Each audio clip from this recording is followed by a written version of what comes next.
viewers, welcome to Karan-Dees. இன்னைக்கு நாம பார்க்க போற ரெசிபி பாலக் சாட். பசலியை யூஸ் பண்ணி ஒரு சாட் எப்படி ஈஸியா செய்யலாம்னு பார்க்கலாம்.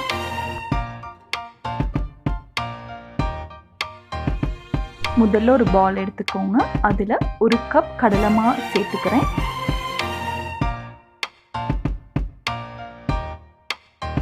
அடுத்ததா 1/4 கப் அரிசி மாவு சேர்த்துக்கிறேன். அடுத்ததா மிளகாத்தூள் 2 டேபிள் ஸ்பூன். காரத்துக்கு ஏற்ற மாதிரி அட்ஜஸ்ட் பண்ணிக்கோங்க. அடுத்ததா கொத்தமல்லி தூள் கொஞ்சம். அடுத்ததா ஓமம் கொஞ்சம், உப்பு கொஞ்சம், மஞ்சள் கொஞ்சம்.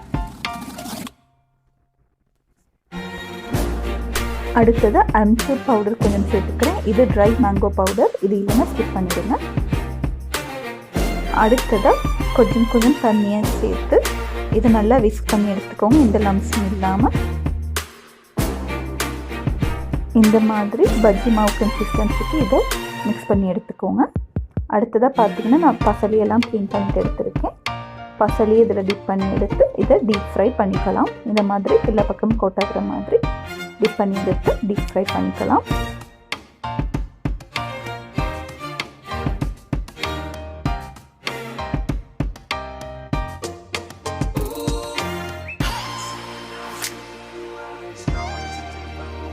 இந்த மாதிரி கோல்டன் ப்ரௌன் கலர் வரும்போது இதை ஃப்ரை பண்ணி எடுத்துக்கோங்க.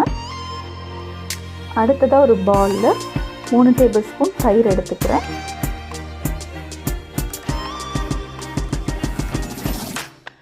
தயிருக்கு கொஞ்சம் சீனியும் ஆட் பண்ணிக்கிறேன். ரெண்டையும் சேர்த்து நல்லா மிக்ஸ் பண்ணி எடுத்துக்கலாம். அடுத்ததாக இதுக்கு கொஞ்சம் தண்ணி சேர்த்துட்டு இதை நல்லா மிக்ஸ் பண்ணி எடுத்துக்கலாம். நல்ல ஒரு போரிங் கன்சிஸ்டன்சிக்கு வர மாதிரி இதை மிக்ஸ் பண்ணி எடுத்துக்கோங்க.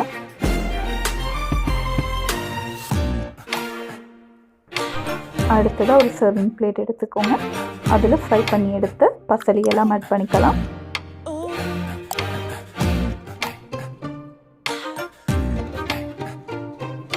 அடுத்ததாக வெங்காயம், தக்காளி கொஞ்சம்,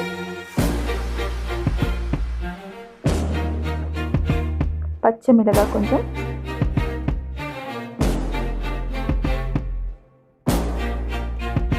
அடுத்ததாக கொத்தமல்லியில் கொஞ்சம்,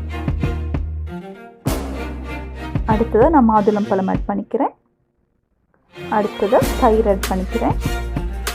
இது கூட நீங்கள் எக்ஸ்ட்ராவாக க்ரீன் சட்னி அல்லது புளி சட்னி கூட ஆட் பண்ணிக்கலாம். அப்போ இன்னும் நல்ல ஃப்ளேவர் டேஸ்டியாக இருக்கும். அடுத்ததாக உப்பு ஆட் பண்ணிக்கிறேன். அடுத்ததாக சாட் மசாலா ஆட் பண்ணுறேன். இது இல்லைன்னா ஸ்கிப் பண்ணிடுங்க. அடுத்தது அம்ச்சூர் பவுடர், இதுவும் ஆப்ஷனல், இதை நீங்கள் ஸ்கிப் பண்ணிடலாம். அடுத்ததாக மிளகாத்தூள் கொஞ்சம் ஆட் பண்ணிக்கிறேன் ஸ்பைசிக்காக.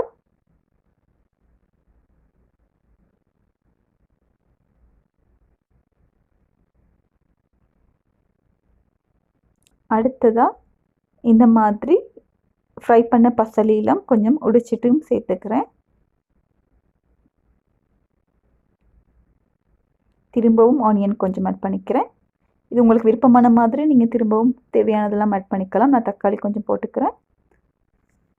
அடுத்ததாக கொஞ்சம் பச்சை மிளகாய், அடுத்ததாக கொஞ்சம் கொத்தமல்லி தழை, அடுத்ததாக திரும்பவும் கொஞ்சம் மாதுளம்பழம் ஆட் பண்ணிக்கிறேன். தயிர்,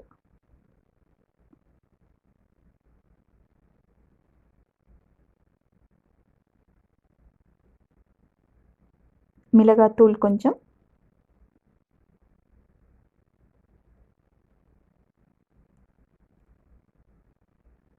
சாட் மசாலா கொஞ்சம்,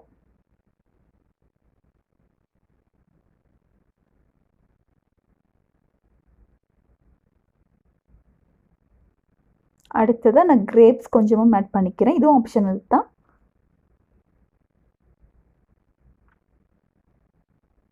கடைசியாக நான் சேவ் கொஞ்சம் ஆட் பண்ணிக்கிறேன்.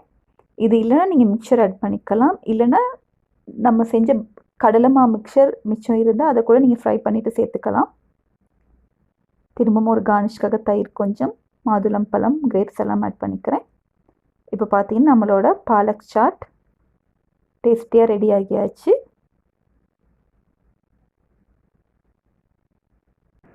நான் இது ஈஸியான மெத்தடில் தான் செஞ்சேன்.